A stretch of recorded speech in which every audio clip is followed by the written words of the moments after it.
episode of Woolly TV, episode 12, and it's an exciting one. Stop giggling, you two pair of clowns. Welcome back to another episode of Woolly TV, episode 12, and we've got the PYZEL Pyzalien 2. Now, I've already ridden the board, so I'm kind of going around backwards the wrong way this time. It's not new, I've already ridden it. I can't even show you what it looked like before I tested it. I've dinged it, I've flogged it, I've had about 10 surfs on it. This one's 6'1", 19 3/4 by 2.56, around 2 5/8, and it comes in at 33.1, so it's very close to what I normally ride. The things I picked up, I always sort of compare these type of boards back to my monster boxes, which I ride a lot. The main differences I found straight up when I picked it up was the shape of the rails in the tail were quite pinched and pulled down rather than the blocky sort of ones that the monster box has. It also had probably a slightly deeper single concave running into a more abrupt double, and then a lot of V coming out of the tail. So it is quite a bit different to the monster box, and the rocker is quite a bit different too. I thought when I first picked it up, I wasn't sure how it was going to grovel. It looked like it would go pretty good in a more of a performance type of board or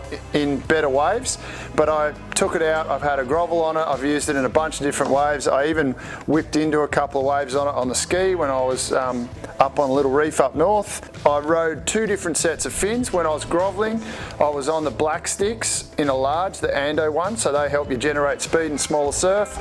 And then in the better surf, I was just running a set of F8, so the larges in the futures as well, just in the foam filled one, so no tech flex or anything there either, and I actually like the way that felt. Let's get back into the footage, have a look through it, and see what Dylan can do with the clips to make me look good. All right, see you back in a sec. Yoo.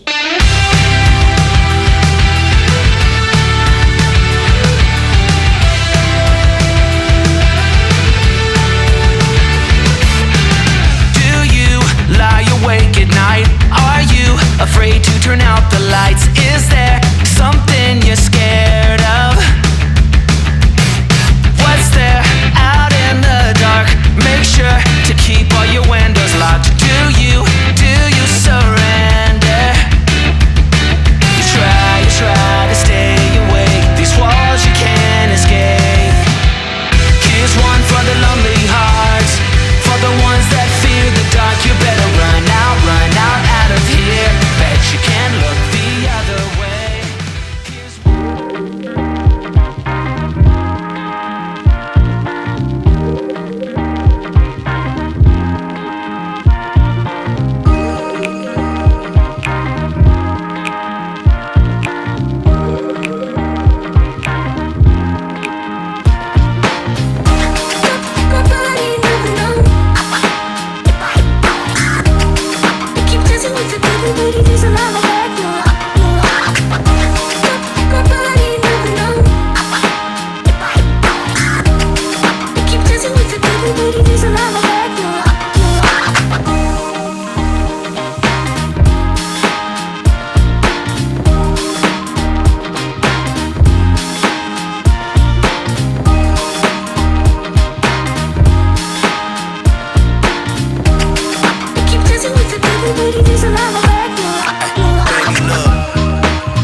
So, back out there, Pyzalien 2.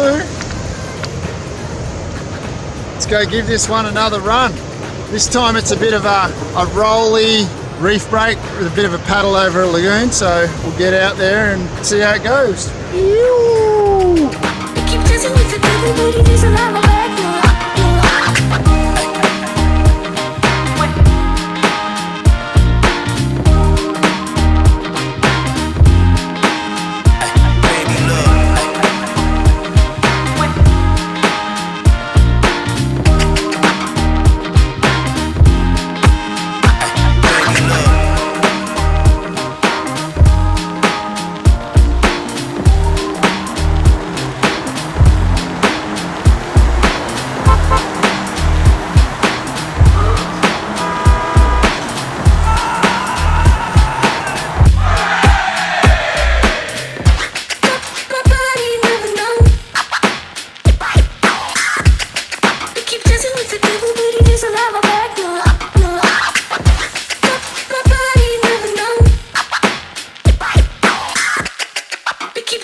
everybody doesn't have my back, no, no.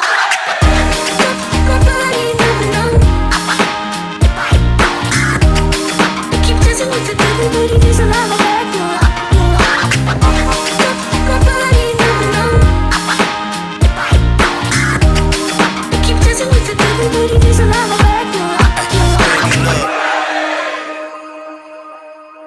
Alright, so as you can see from a few of those clips, the board looked really good underfoot. My first session on it, it just felt like one of my normal boards. I didn't have to learn anything. I just jumped on it. We were surfing a high tide, rolly little left. It just carried pretty well. Didn't grovel amazing in that first session, but as soon as it stood up in the shoulder height or head high range, it went unreal. The next couple of sessions we were surfing the beachys, and I found it really good off the mark in punchy little beachys. Went super fast off the takeoff and carried speed. The only negative I probably found on it was when the waves got really weak. It did sink a little bit, but that could simply be the fact that I wasn't riding a volume. It's right at the bottom end of what I normally ride. I think if I went back again, I'd probably go an inch longer and just get a tiny bit more foam. But in the good punchy waves, the thing just flew and held through turns.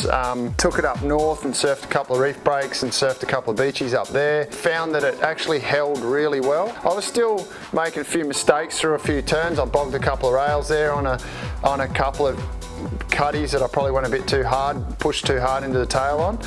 Found it sat really nice in the tube. Not that I got a lot of barrels on it, but it did work. So as an all-rounder, I think it's a really good option, the Pyzalien 2.